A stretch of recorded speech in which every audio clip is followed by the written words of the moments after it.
संजय राऊतांनी आज आरोप केलेला आहे की एसटी मध्ये 200 कोटींचा घोटाळा आहे. 2000 कोटीचा 2000 कोटी. विश्व प्रवक्ते संजय राऊतने आज पुन्हा एकदा आपल्या आखलीचे तारे तोडलेले आहेत.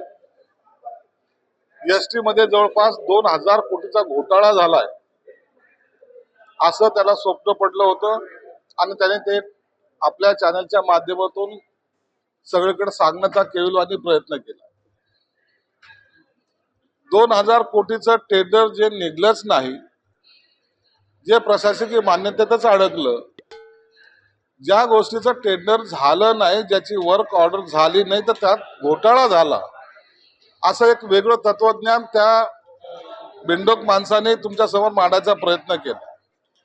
मुळामध्ये हे खिचडी चोर, हे कपन चोर, हे पत्राचाळीतले आरोपी हे दुसऱ्यावर आरोप करतायत.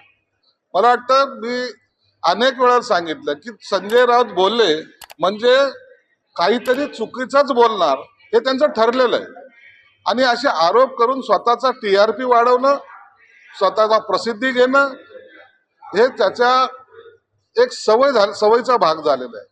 म्हणून अशा या मनोरुग्णाला ठाण्याच्या हॉस्पिटल शिवाय पर्याय नाहीये. मी शिंदे साहेबाला सुद्धा सांगेन की तुमचं सुसज्ज जे हॉस्पिटल आहे त्यामध्ये या अशा मनोरुग्णाला समावेश करून घ्या, तिथं त्याला आराम करू द्या आणि असा कोणताही घोटाळा एसटी मध्ये झाला नाही हे मी तुम्हाला खात्रीलायक सांगतो.